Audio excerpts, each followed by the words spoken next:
This week on Q&A, Katrina Lantos Swett, President and CEO of the Lantos Foundation for Human Rights and Justice, discusses her organization, her politics, and her father, the late Representative Tom Lantos of California.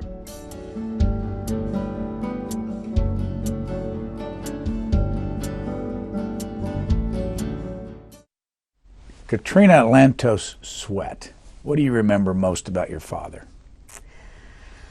Well, he was a larger-than-life figure, and I'm not sure it was fair of you to start out with such a personal question, because my father and I were very close, and I still miss him every single day.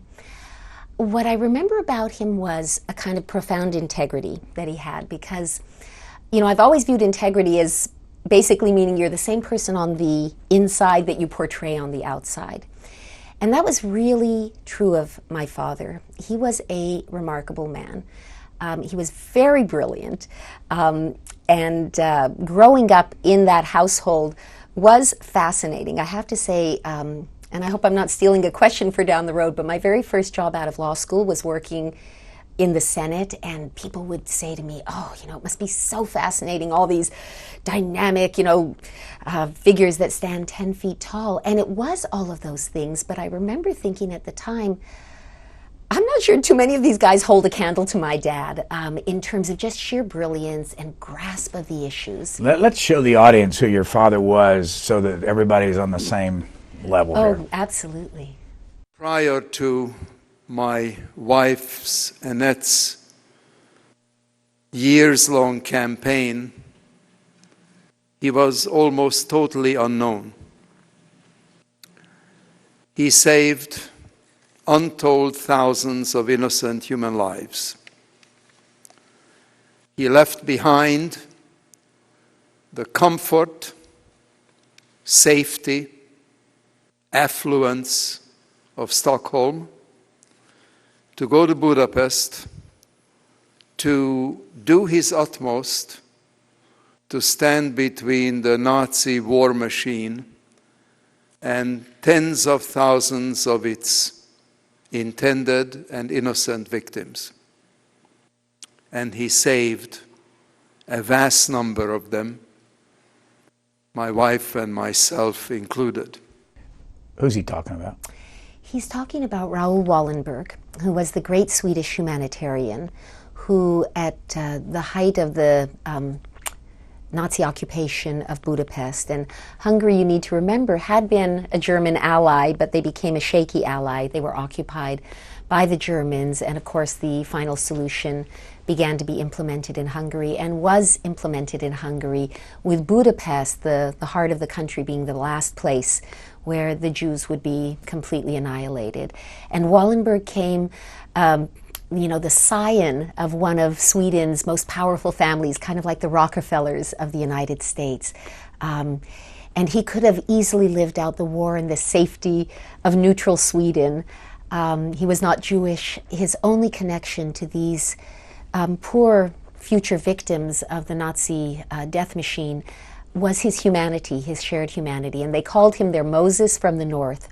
And he came to Hungary and initiated a number of incredibly daring and very innovative efforts to save the lives of innocent Hungarian Jews, including both of my parents.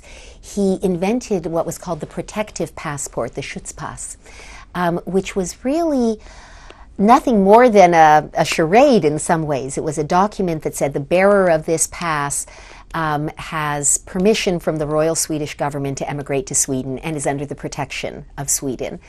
A flimsy piece of paper, and yet that piece of paper saved incredible thousands of lives, because not only did Wallenberg do this, but he persuaded many of his colleagues in the diplomatic corps to also begin issuing similar protective passports. He rented so-called safe houses where he hung the Swedish flag and sort of tried to extend that notion of extraterritoriality, diplomatic protection, to these apartment buildings and structures, and then crammed as many people in excuse me, as possible. And my father, after escaping from a slave labor camp, was able to make his way to a Wallenberg safe house. Now, they were safe only to a point, and every so often they would be raided. And if Wallenberg wasn't there personally to protect and defend them, many people were taken from these houses, but it provided a measure of protection. And then sometimes he would go, when he was notified, got wind of a deportation, a train about to leave from the train station, he would go personally with his driver.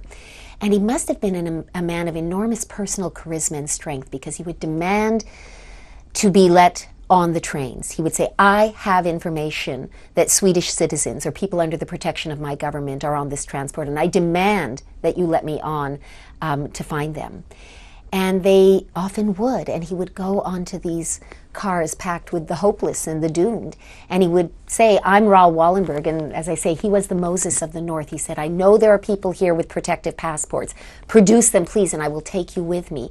And some people did have them, but others had nothing, but they would pull out a laundry ticket. They would pull out something, and in the rush and in the crush, he would examine. He'd say, yes, this is one of mine, this is one of mine. And you know, it must have been heartbreaking at the same time, because he could only save a few at a time that way, but he was a remarkable man. And my parents made it their cause, really beginning with my mother, to find out what happened to Wallenberg. He was arrested by the Soviets when Budapest fell, and disappeared.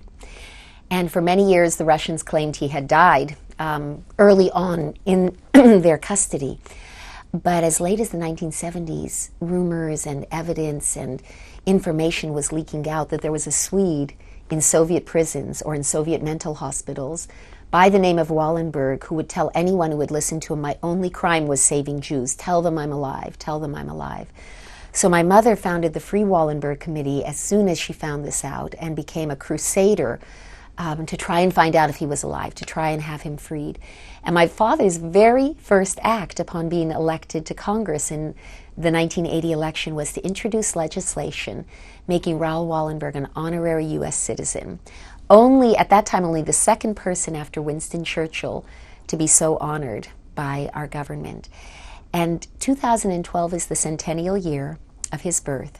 So the Lantos Foundation, which I am the president of, in conjunction with the Swedish government and the Hungarian government and the Israeli government and the U.S. Congress, is really engaged in a year-long series of commemorative events to honor one of the singular humanitarians of the 20th century.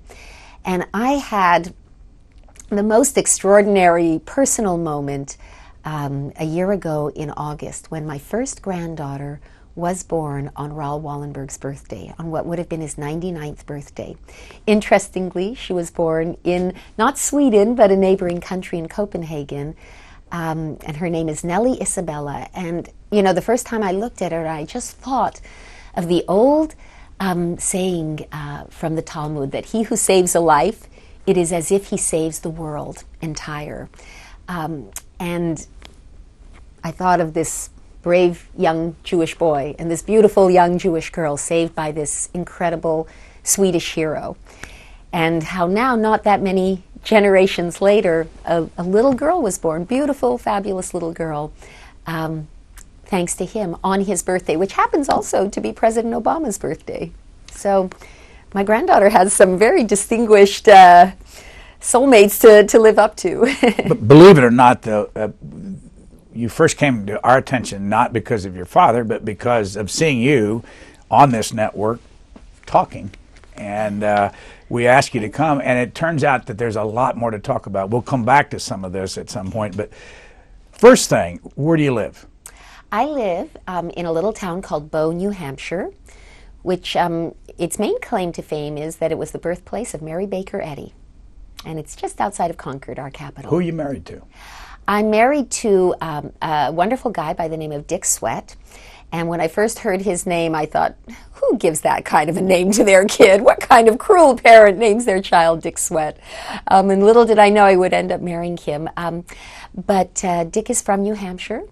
And when I met him many years ago in 1977, this year we'll have been married 32 years, he prided himself on saying that he would never have anything to do with lawyers or politicians because they were both very much in the suspect category in his worldview. And he now likes to joke that he married a lawyer and became a politician because he ended up running for Congress and served in Congress for a few terms from New Hampshire. When did he serve? He was elected in 1990 and served to 1994. He was one of those moderates that was swept out in the Gingrich Revolution. And how did he get to be ambassador to Denmark? Well, Dick was nominated by President Clinton, I think, for a number of reasons, and he did a spectacular job as ambassador to Denmark, but he had lost his seat in 1994, in part, I think, because he cast what was a very difficult but a very courageous vote supporting the assault weapons ban, which was, a tough thing to do from a state like New Hampshire, and so I think probably President Clinton felt a degree of appreciation that he had been willing to put what he thought was the good of the country and sort of his principles against very much against his political interests. That was a tough experience. He had death threats, at times had to campaign wearing a bulletproof vest on the advice of local police who had gotten calls saying, Swett better watch it, we're going to take a shot at him. And I remember, because we have a big family and some of our kids were pretty young then, and it was a really very difficult campaign because there was a lot of, very vitriolic, very violent taunts and nastiness directed at my husband at that time. And I was dressing the kids to go to a parade. And by the way, how many are there? Well, we have 7, and no twins, one at a time. So we've been very, very fortunate in that regard.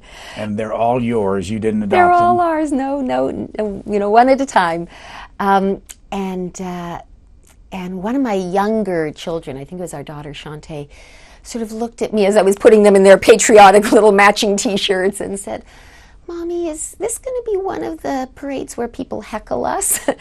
And as a parent, that's the kind of question that in a way is almost like a dagger at your heart. You think, oh my gosh, is this, fair to the kids? Is this what we want to expose them to? But I remember, and, we started talking about my father and my mother thinking, absolutely. Not because I want them to have the unpleasantness of people heckling them, but I want them to understand that when you do the right thing, you don't always get a pat on the back. You don't always have people saying, huzzah, 3 cheers for you. Sometimes when you do what you believe to be the right thing, you do get criticized or even attacked. And that's when, your family needs to be there and stand with you and show their support. When did you lose your dad? Dad died 4 years ago. And Mom? My mother is not only alive and well, but she serves as chairman of the Lantos Foundation and really directs the work that we do because really right after my father passed away, my mother, my sister, and I determined that we wanted to establish a foundation to carry on his legacy very specifically as a real fighter for human rights. My father founded the Congressional Human Rights Caucus, which we're very proud and grateful to say has since been renamed the Tom Lantos Human Rights Commission. So that's and run now. Co-chairman are the co-chairman are Congressman McGovern and Congressman Wolf. A Democrat and a Republican. Exactly. I want to show what your mother is like so that they can see the resemblance. Here's a clip of. You flatter me. There's no bigger compliment than looking like my mom. Let's watch. He was not very much of a partisan person. To him, it wasn't a question of Republican or Democrats. To him, it was a question of communists or Nazis or the West. So he could never get very anxious and excited about party politics. This was to him, it meant either democracy or communism or Nazism. These were the big options, and he was basically always fighting for democracy. And he felt, that was the core value of his existence. Do you like her? Am I like my mother? Well, as I say, it's incredibly flattering to me when people say that I am. She is also an incredibly brilliant person, very different from my father in certain ways. He was an intellectual and an agnostic, My mother has always been a very spiritual person, and while very brilliant, she's more intuitive, I think, than my father tended to be, although he had good intuitions as well. But she is passionate, and I think really the whole family, and now, it extends out to not just her children, but her grandchildren. We do have this incredible commitment to human rights. It's sort of the central value that our family, as a family, believes in. And I think it does come from my father, obviously. But as she said in that clip, he tended to view things in that big picture sense of, democracy, battling against other ideologies, freedom, and advancing a world in which sort of democratic principles held sway.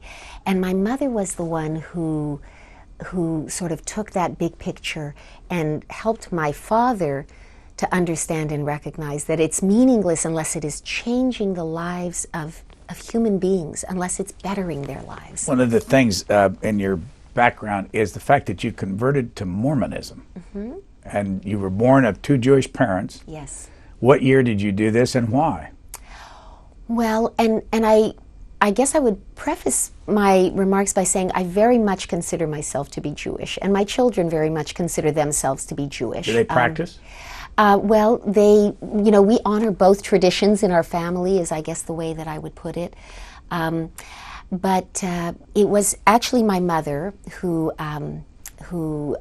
converted to Mormonism when I was a young child. And so I really did have sort of the blessing and opportunity of being raised with a very rich, and I guess it's kind of a very American sort of an experience, that ability to create a hybrid of who you are and what you believe. And is your husband a Mormon? My husband is, yes. So were you attracted to him because of the Mormon religion? Well, no, I wasn't, because he actually joined the Mormon Church after he met me. Ah. So, and it's a very much a part of our life. I think that actually the Latter-day Saint faith is an interesting one within kind of the spectrum of Christian denominations, because it is very closely connected in some ways to Judaism. There are more ties there than in some of the other denominations. There's less of a sense of, Old Testament, New Testament, and sort of a sharp break between them. But there are other really wonderful, strong similarities between these two groups as peoples. Let me ask you this, though. There are about 14 million Jews in the world, and there are about 11, 12 million Mormons in the world. Uh-huh. Out of 313 million people in this country, that makes it a very small part of the world. Is. Do you feel that when you go about your life? Do you feel any of the discrimination and I would throw in there, what does it mean that Mitt Romney's a Mormon, and what should the country know about the religion? Well, a lot of commentators have spoken about this as sort of a Mormon moment in American history, and obviously when you have someone with such national prominence now as Governor Romney, and running to be president of the United States, that focuses the attention of people on a group that has been somewhat marginalized and perhaps viewed more or seen more through the lens of the exotic things about their history, which is not part of our family tradition because we didn't come for that Mormon pioneer background. I think you ask whether I have experienced personally discrimination. And I think that would be too strong of a word, but having been myself in public life a little bit and having run for office, I did find that there were on occasion people who felt at liberty to make assumptions or cast aspersions based on their presumptions about what you believe. I happened to be a Democrat. When I ran, I happened to run as a pro-choice woman because I am pro-choice, and I would frequently have that sort of challenged, and people suggest that wasn't true, and I would say, well, now why would you say that? Well, you have 7 children. I said, well, the essence of being pro-choice is that women should be able to choose for themselves in these matters, and then sometimes it would come up, well, your beliefs make us skeptical, and so I suppose everybody runs into those kinds of preconceptions and a certain willingness to distort your point of view to fit those preconceptions. But in terms of the country sort of looking at the Latter-day Saint community now because of the Romney candidacy, I think for the most part people will like and approve of what they see.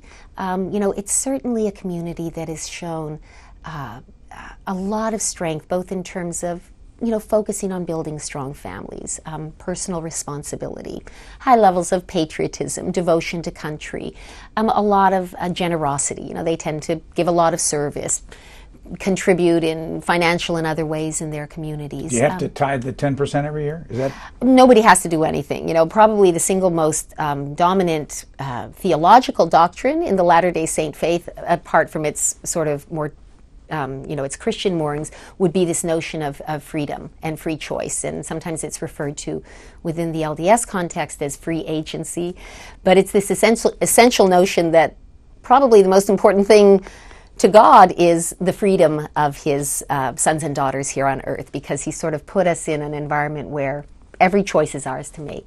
I think lots of, observant, if you want to use that word, Latter-day Saints do pay a significant tithe. I want to show you in your professional world, just back in 2011, talking about a subject that's pretty topical right now. Mm-hmm. Despite the careful cultivation of certainly from a Western perspective, the almost comically narcissistic cult of personality that has been built up around the new macho, bare-chested czar. Despite all of this disturbing and authoritarian manipulation, or perhaps because of it, when the Russian people themselves had a chance to give their verdict on Putin's party, their answer was unmistakable. Yet. However, he won again. Yes. Why were you talking about him, and how does he fit into the whole discussion of human rights? Well, Putin obviously over the past number of years has been pulling Russia back towards authoritarianism and away from genuine and bona fide democracy, and on a whole series of criteria: rule of law, corruption, free and fair elections, a free media, and we could go on. Russia has been retreating, not advancing, and that's a cause of enormous concern, and Putin has been leading this retreat from the democracy that I think we in the West had hoped was taking root in Russia. Through the Lantos Foundation for Human Rights and Justice, we've been particularly active and involved in the case of Mikhail Khodorkovsky. He is the Russian billionaire, formerly billionaire, who was Russia's most successful and wealthiest businessman, the head of Yukosoil, who became a target of Putin not because of his wealth and not because of his success in business, but as he began, like many of the other oligarchs in Russia, he sort of got his start during that wild, wild East period when Russia was making a very messy and a very uneven and a very unregulated transition from communism to a free market economy. But unlike a lot of the other oligarchs, Khodorkovsky sort of had, if not a road to Damascus moment, where the skies parted, he had an evolution where he was becoming somebody who absolutely saw that Russia's future lay in becoming a genuinely modern society, both economically and politically. So he began moving Yukosoil to becoming a completely legitimate Western-styled company with an independent board of directors and bona fide audits and transparency and paying taxes. I believe it paid more taxes than any other corporate entity in Russia. And then in the political arena, he saw that this one party and one man rule was taking Russia backwards, and so he was providing support and funding for bona fide opposition parties, and this was unacceptable. And so he became the target of an utterly politicized legal prosecution/persecution, was convicted, had served at that point about 8 years in prison on his sentence and was due to be released. And the first trial had been a sham, but then a second round of charges were brought, which were absurdities. If the first trial was a sham, But you could say, well, yeah, maybe some taxes weren't paid. You know, maybe nobody was paying them, and maybe that was understood, but maybe this, that, and the other. But everybody acknowledged in the European Court of Human Rights and elsewhere that it was a complete kangaroo court and a kangaroo trial. But Putin fears this man and has been determined to keep him locked up. And it's fascinating because in these now many long years of imprisonment, and he's facing many additional years of imprisonment, Khodorkovsky has emerged as sort of someone's described him as a cross between the Count of Monte Cristo and Nelson Mandela. You know, he sort of had this fabulous wealth in the past, but now he's become something quite different. He is this powerful voice, and powerful in part because he's been willing to pay the price. He didn't flee Russia. He didn't run away, as he might have, as many did, to sort of safety and security with their great wealth in the West. He chose to stay, and he's a passionately, profoundly patriotic Russian, and people know that now about him. And those of us who view this as a major human rights case are hoping, and we don't want to be too cynical, but Medvedev announced about a week and a half ago, he directed the state prosecutor to reopen the Khodorkovsky case along with 30 others to see if they were legitimate prosecutions. And we don't know if this is just window dressing or may signal that both Putin and Medvedev understand that there is no way they can turn a page, no way they can sort of try to hit their own restart without confronting what is now the highest profile political prisoner case in Russia. You alluded earlier to running for office. I know you ran for the Senate in 2008 and lost. I started to. No, You didn't actually finish it? I didn't run. You know, I was intending to run and had begun a campaign to run. So Governor Shaheen is there now in the Senate? Yes, and Governor Shaheen had, you know, we spoke, and when she shared with me that she had decided, after initially thinking she was not going to run, that yes, she did want to run, I felt, you know, as a Democrat, that she was probably our best chance, and it was hard. It was hard to step back from that. I won't lie, because it turned out that it was a great year to be running as a Democrat, and maybe you'd be interviewing me now as Senator Swett.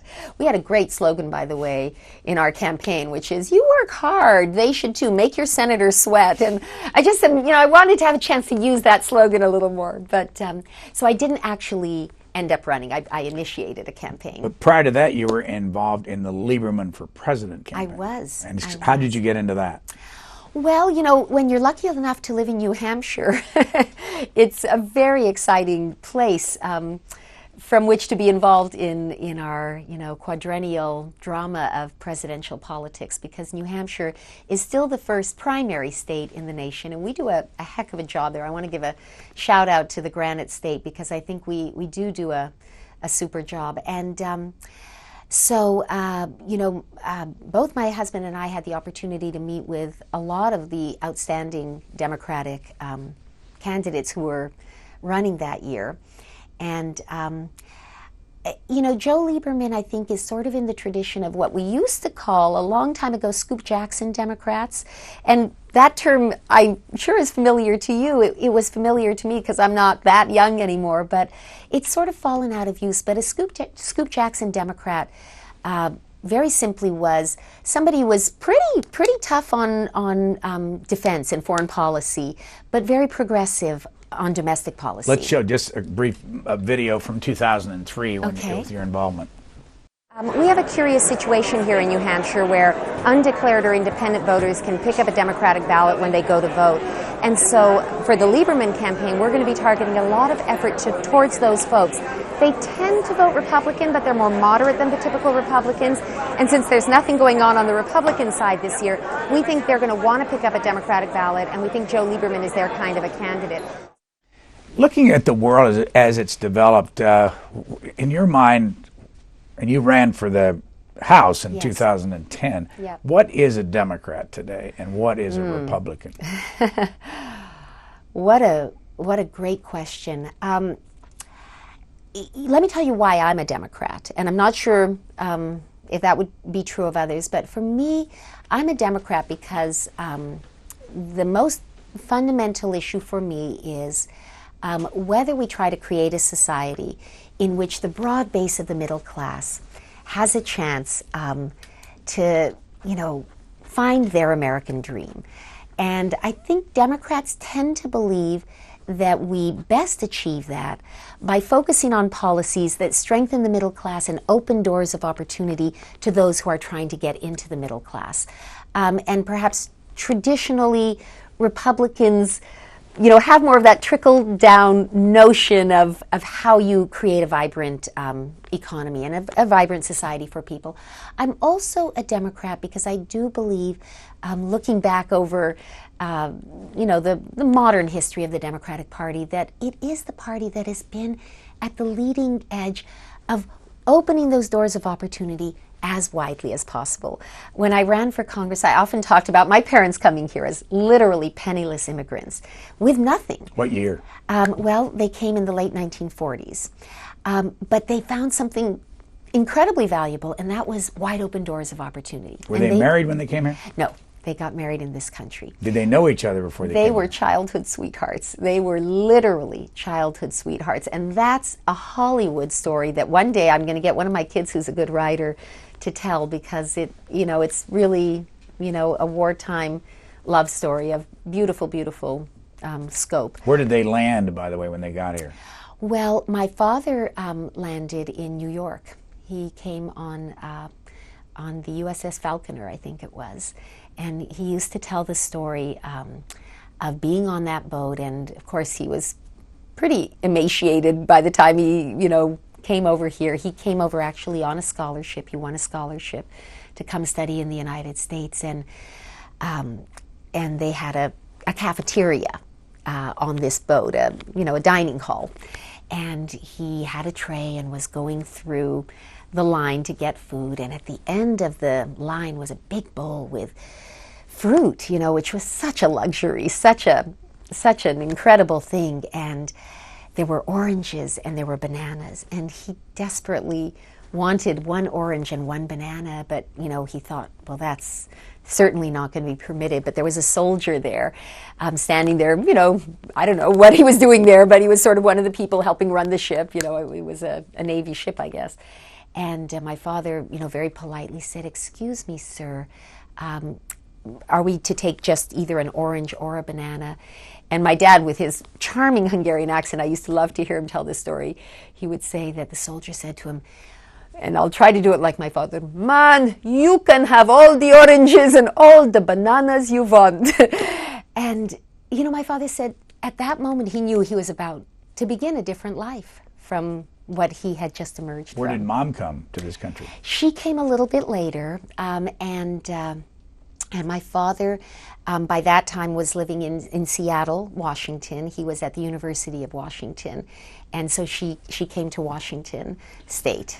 Now, while we're on this a little bit, what happened to both of them when either the Russians or the Germans tried to exterminate the Jews? How did they get out of this and through Raoul Wallenberg? Well, my mother and her mother were saved by Raoul Wallenberg through a protective passport. Their protective passport was actually a Portuguese passport. And as I say, Wallenberg had persuaded other colleagues in the diplomatic corps to follow his example. So they were able actually to get out of Hungary on a false Portuguese passport, basically. You just handed them the passport? Well, no. It's a very dramatic story, and probably it would take all the time we have. But has it ever been told, by the way, in print? It really hasn't. It really hasn't. But my mother comes from a very interesting and sort of glamorous family background in some senses. Her father had the largest jewelry store in all of Hungary, and she is cousins with the famed Gabor sisters, Zsuzsa and Eva Gabor. And one of the Gabor sisters, there were three of them. There was Zsuzsa, Eva, and Magda. And Magda, who was the oldest, was actually by the family thought to be the most beautiful of all, although she never became an actress. But at that time, she was actually working at the Portuguese consulate.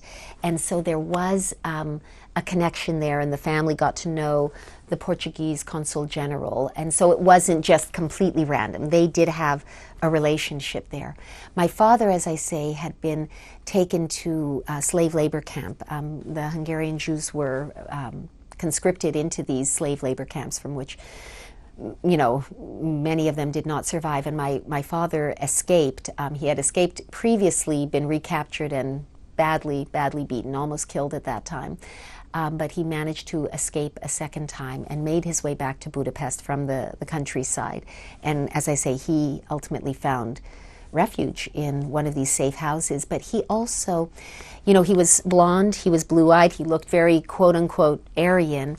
And so he was part of the Hungarian underground in that he would be used as a courier in a stolen Hungarian Aerocross uniform. The Aerocross was the Hungarian counterpart to the SS. And so he, you know, would deliver messages, medicine, you know, sort of was a courier in the city, which was very, very dangerous. And there are some incredible stories we have of very close encounters, close calls he had. What's the impact on you being the daughter of two Holocaust survivors? Is there any? Oh, it's profound. It's profound. And as I say, it's something I have tried to pass along to my children. I think it gives you enormous perspective on life. You learn to look at things through a very different lens. In our family, not only did our family personally face, you know, existential threats to their existence, but they faced them as part of a targeted race. You know, it wasn't terrible things happen around the world every day. And, you know, whether through violence or illness or car accidents, you know, we can think of terrible existential tragedies that befall families.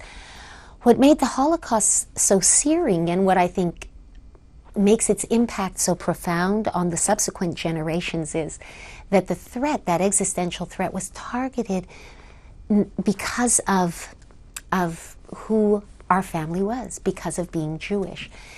And so, you know, that's why, you know, you asked earlier about sort of the very interesting combined faith traditions that we have in our family.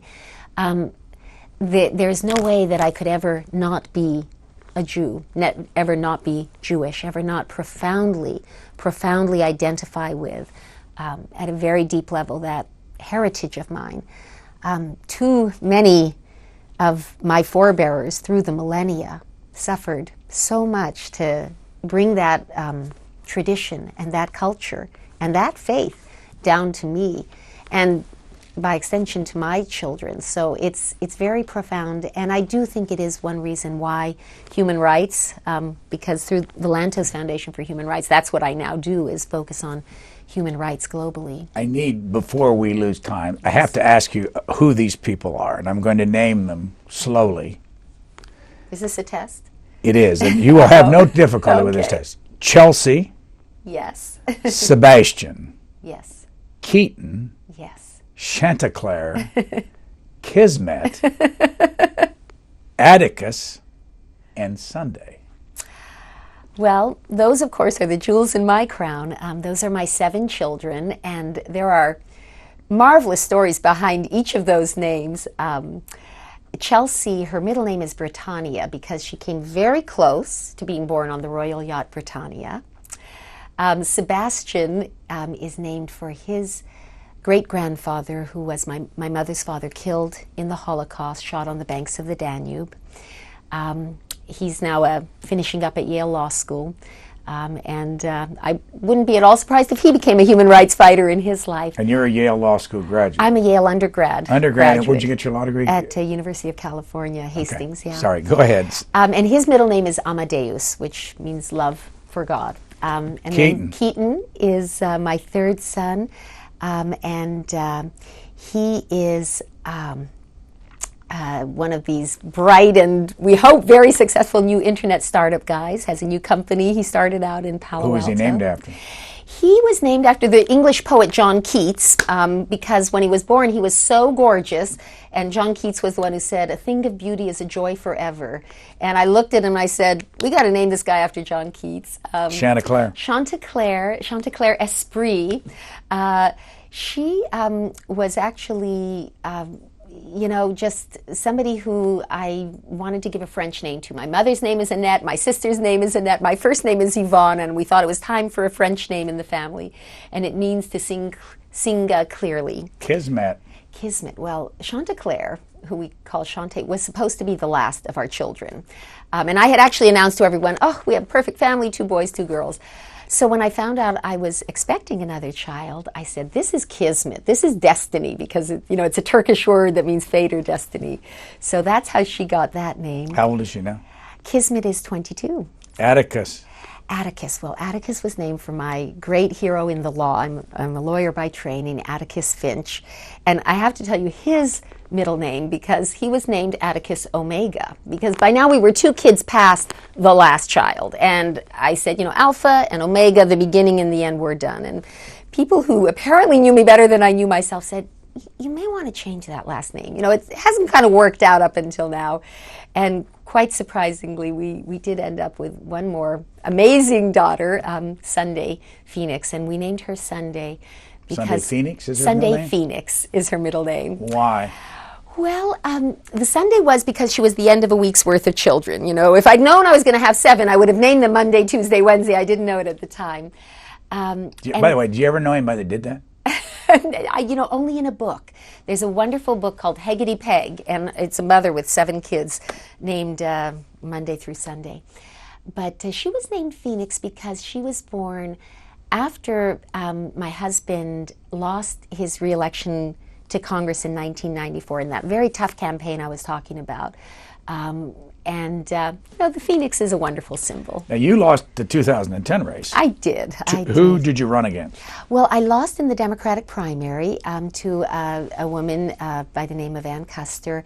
And, it was a good experience. You earlier asked, what's a Democrat nowadays? And in the primaries, in both parties, I think it's increasingly the case that people who are proudly moderate and sort of proudly in the center of sort of that political spectrum, sometimes it's a difficult place to be in a primary race. And I think that is understandable, but I'm not sure it's healthy for our political system. How badly did you lose? Oh, I lost badly. I didn't do very well, and I also decided maybe I'm not cut out for electoral politics. I've done better managing campaigns. I managed my dad's first campaign for Congress. I managed my husband's first campaign for Congress. He, when he was elected in 1990, was the first Democrat since the sinking of the Titanic to win that seat in New Hampshire. So I think I've come to recognize that as much as I love the arena, and I certainly am a policy wonk because I'm a devotee of C-SPAN, and you and I both know what that means. That we're the real hardcore. It's terminal. Well, I'm glad to hear it. I have no desire to be cured, and you're a huge hero of mine. But I think maybe I can do more and contribute more, not as a candidate. Okay, you've alluded to the Lantos Foundation Yes. during the last few minutes. What is it?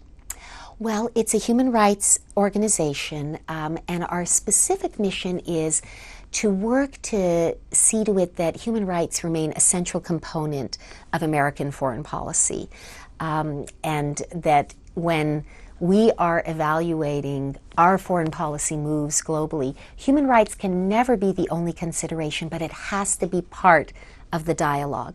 Because when we are reflecting our best values, we generally succeed.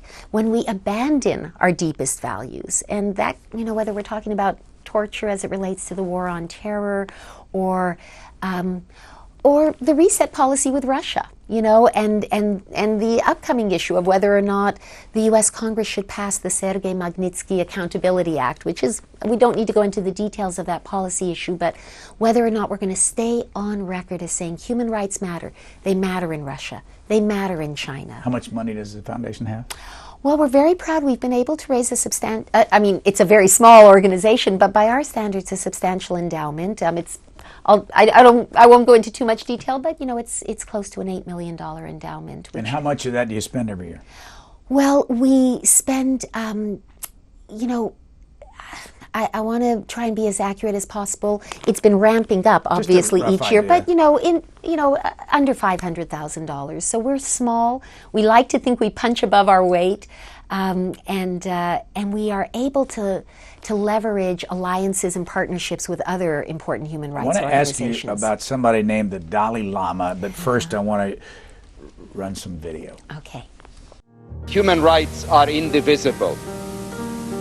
And whether the rights of individuals are violated in the Soviet Union or Iran or Cuba or South Africa or Tibet, it is our responsibility as Republicans and Democrats in a free legislative body to stand up and to speak out against these outrages.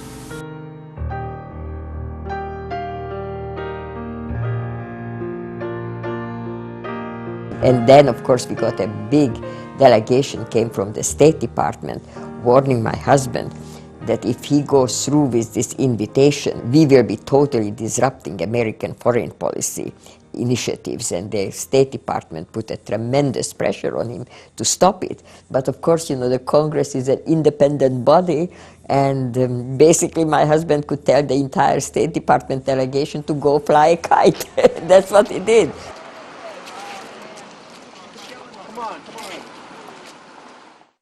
I got to be careful how I ask this, could be misinterpreted. Why is it that people fuss over the Dalai Lama? And the reason I ask it, first of all, this man has, I guess, retired, 14th Dalai Lama, but he was born into this, and people call him Your Holiness, and he represents, what, 4, 5, 6 million people at most. Why is it that people give him so much respect?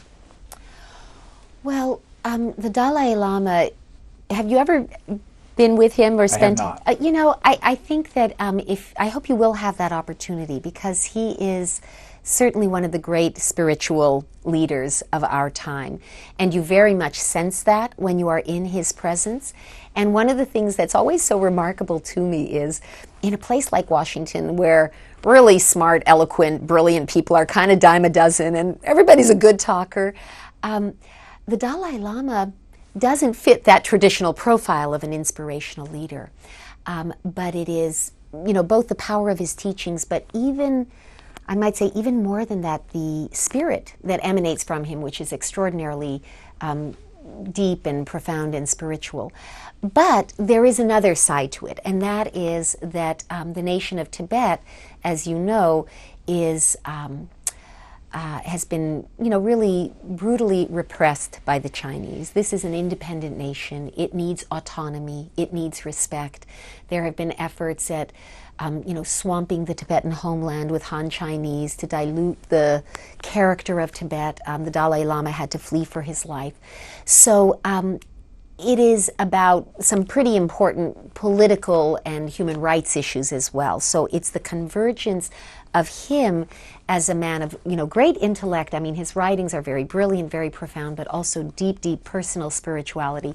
But that has joined in a river with these broader geopolitical issues of repression and, religious autonomy and respect and independence, the preservation of the Tibetan culture and nation against sort of these onslaughts from China. And they, their rabid obsession and hatred for this peaceful man is inexplicable. Well, but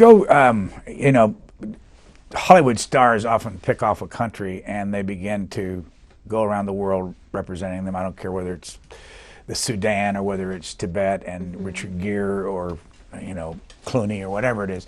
But the cynics sit out there and say, why are we thrusting this money on the Dalai Lama? He doesn't, he doesn't, there's nothing special other than you feel good when you're around him.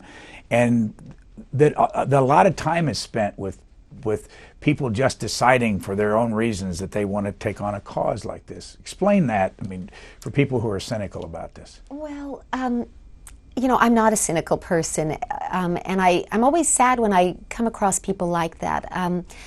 I would say that the Dalai Lama, in particular, represents a kingdom, really, a land that is a powerful iconic symbol of something very profound. You know, there's something about the spirit of the world that needs Tibet to remain what Tibet is. There are just the universal human rights that should extend to all people everywhere. And at some level, you're right. I mean, why does attention focus here instead of there? Because sadly, in the world, there are enough tragedies to go around. And we aren't capable of giving equal attention to all. And so there are going to be reasons why some draw our attention. You gave your first Lantos Award to the Dalai Lama? We did. And what did he get? Well, it's really just the honor of it. As I say, we're a small organization, so at the present time there's not a large prize money attached to our awards. We would love someday to be able to do that, to advance the cause of human rights that individual is working on. Who else has gotten it, by the way? Well, our second recipient was Professor Elie Wiesel, the famed writer and Holocaust survivor. And our recipient last year was Paul Rusesabagina, the hero of Hotel Rwanda, the man who was responsible for sheltering 1,100 Tutsis and Hutus during the Rwandan genocide. Some people didn't like that selection. Some people didn't like that selection, and the people who didn't like that selection were basically I am not going to use the word I was going to use, but the advocates on behalf of President Paul Kagame, who is the current president of Rwanda. Because he's a friend of Kagame's? Well, Paul Rusesabagina is not a friend of Kagame's. No. Kagame was in some ways the savior of Rwanda because he, was the one who ultimately brought to an end the genocide by the Hutus, and he deserves credit for many important things he's done for his country. But he's also a highly authoritarian leader who has engaged in some pretty significant and questionable actions himself. Paul Rusesabagina is just, a man. He was a hotel manager who found himself in the midst of hell and did the human and decent thing to do, which was to give refuge to people in the hotel. But he is, Kagame views him as something of an adversary. And Don Cheadle played him in the movie, in case did. people didn't remember the He Hotel did. Rwanda. It's a Let wonderful me ask movie. you this, as I was reading all this. Yes. Why hasn't your father gotten the Raoul Wallenberg Award? I that thought never actually crossed my mind. I mean, my father was obviously, a man who did as much as any human being, with the exception of my mother, to... Or why hasn't your mother gotten it? She spent a long time touting this whole thing. She did. I don't know the answer to that. I will say, if I can brag about my mother a little bit, she was awarded the Wallenberg Centennial Prize this year by the Hungarian government. The Hungarian government is doing a year-long Wallenberg year, they call it, and have had a tremendous number of really very important things. I'll put in a plug for your viewers because opening on April 19th here in Washington at the House of Sweden, which is a beautiful building not far from here, will be an outstanding exhibit on Raoul Wallenberg. And anybody who wants to learn about the life of this remarkable hero in a beautiful but very manageable exhibit, it'll be opening there. But my mother was awarded the Wallenberg Centennial Prize by the government of Hungary. In the little time we have left, I want to show you a little piece of tape, and this is with your niece Charity. Yes. But something happened to her after this particular performance. I thought it was appropriate to sing my grandmother's favorite song, which is You'll Never Walk Alone.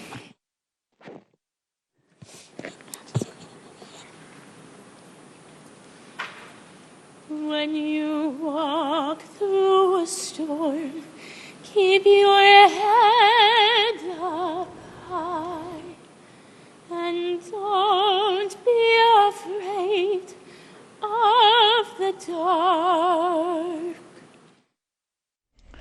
That was the memorial to your father? Yes, that was 4 years ago. Charity had a double lung transplant?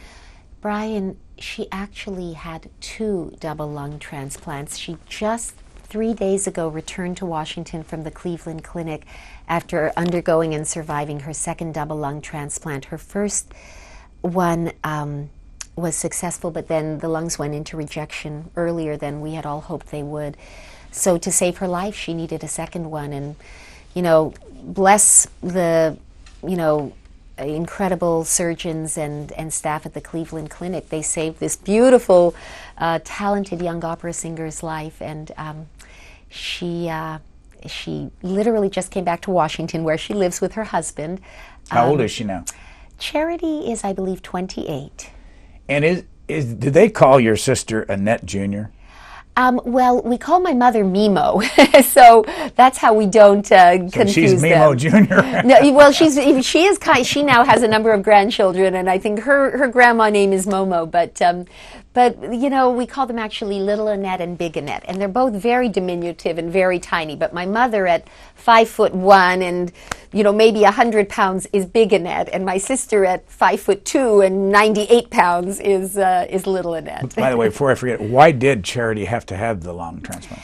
She was diagnosed in her early 20s or late teens with a condition called idiopathic pulmonary hypertension. And idiopathic, as I understand it, just means that they don't know why she had pulmonary hypertension, which can be brought on by lots of things. I mean, I think smoking and various other things, but had never smoked a day in her life. Is she still singing?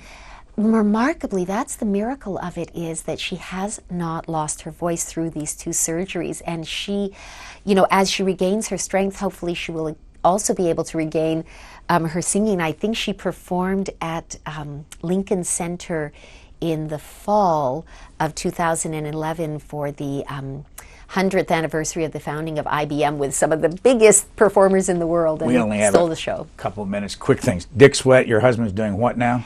He is running a business called Climate Prosperity Enterprise Solutions, which aims to bring sustainable economic development to the developing world, and is working in a number of places in the world, and right now is involved in some big projects in Turkey. What's left for you, as if you haven't already been involved in a lot of things? Well, I feel incredibly blessed in my life. I've had a remarkable life. I have a family that's the center of my life. I had parents that were inspirational and amazing parents at the same time, which is an unusual combination. And I am now incredibly passionate and excited about the work of the Lantos Foundation. We're involved in internet freedom around the world, specifically in China, civil rights and rule of law in Russia. We're involved in anti-Semitism and Holocaust denial initiatives. We've established, in conjunction with a partner, Memory, the Lantos Archives on Anti-Semitism and Holocaust Denial. We're involved in anti-trafficking initiatives. So it's a pretty privileged life to be able to try and do something when you see great wrongs in the world. I can't imagine anything more satisfying, really. Katrina Lantos Swett, thank you, and they can find you, meaning whoever they are, in Bow, New Hampshire. In Bow, New Hampshire. The easiest way to get a hold of me is through the Lantos Foundation. You can just Google us, lantosfoundation.org, and I'm always available through that source, and of course, would love anyone who's interested in the work that we're doing now on behalf of human rights globally. We would welcome their outreach. Thank you very much for joining us. It's been an honor. Thank you.